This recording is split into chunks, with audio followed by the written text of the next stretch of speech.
Di utara Tiongkok, membentang sebuah karya yang hingga kini masih membuat dunia tercengang.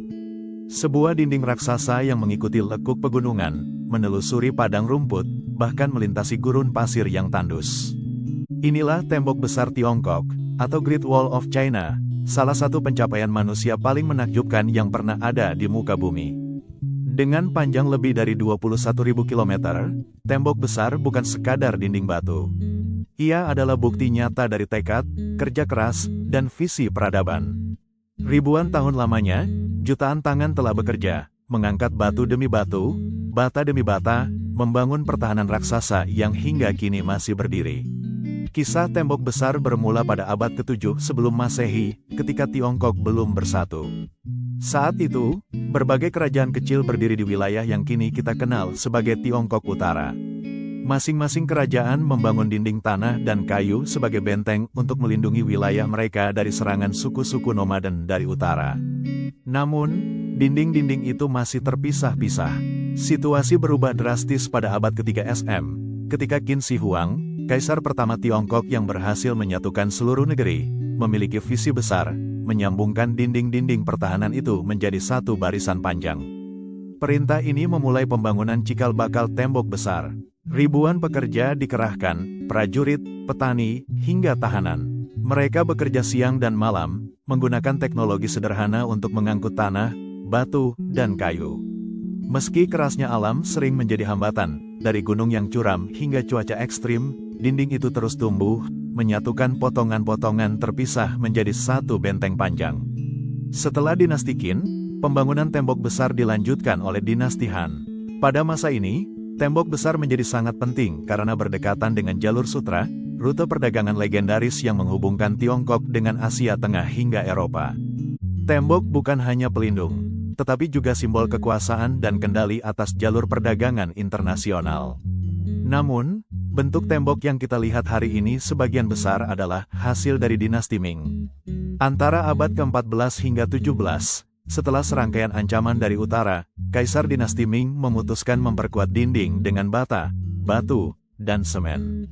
Pada masa ini pula menara pengawas, pos patroli, dan benteng diperbanyak, menjadikan tembok bukan sekadar dinding lurus, melainkan sistem pertahanan militer yang kompleks. Keindahan tembok besar tidak hanya terletak pada bangunannya, tetapi juga pada lanskap yang dilaluinya. Di daerah Mutianyu dan Badaling, tembok meliuk-liuk di antara pegunungan hijau yang subur. Pada musim semi, pepohonan bermekaran, menjadikan tembok seolah terhampar di atas karpet bunga. Di musim panas, dedaunan lebat menaungi dinding, menampilkan panorama hijau tak berujung. Ketika musim gugur tiba, warna kuning keemasan dan merah menyala menghiasi pepohonan di sekitar tembok, menciptakan pemandangan seperti lukisan klasik. Sementara di musim dingin, salju menutupi dinding dan menara, menghadirkan suasana magis seakan membawa kita ke dunia lain. Ada pula bagian tembok di wilayah Gansu dan Ningxia yang melewati gurun pasir. Di sana, dinding tampak gagah meski berdiri di tanah tandus, seakan membuktikan ketangguhannya menghadapi waktu. Bagi bangsa Tiongkok, tembok besar bukan hanya warisan sejarah. Ia adalah simbol ketekunan, kesabaran, dan kekuatan kolektif. Ribuan tahun lamanya, jutaan orang bekerja tanpa mengenal lelah demi membangun dinding ini.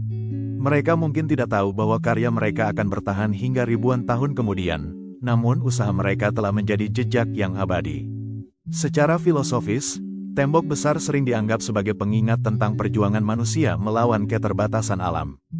Gunung setinggi apapun bisa didaki, lembah sedalam apapun bisa diseberangi, dan rintangan sebesar apapun bisa diatasi, asalkan ada tekad yang kuat. Tembok besar juga menjadi cermin hubungan manusia dengan lingkungannya. Ia mengikuti kontur alam, tidak melawan gunung dan lembah, melainkan berjalan bersama mereka. Inilah salah satu alasan mengapa bangunan ini bisa menyatu indah dengan pemandangan sekitarnya. Kini, tembok besar Tiongkok telah menjadi salah satu destinasi wisata paling terkenal di dunia. Jutaan orang datang setiap tahun untuk mendaki anak tangga yang curam, menyusuri jalur patroli, atau sekadar duduk di atas dinding sambil menatap cakrawala. Namun, tidak semua bagian tembok terawat. Banyak segmen yang telah runtuh karena usia, erosi, atau ulah manusia. Untungnya, pemerintah Tiongkok dan organisasi internasional melakukan upaya restorasi, terutama di bagian yang paling ramai dikunjungi. Sejak tahun 1987, tembok besar ditetapkan sebagai warisan dunia UNESCO, menjadikannya simbol peradaban yang harus dijaga untuk generasi mendatang.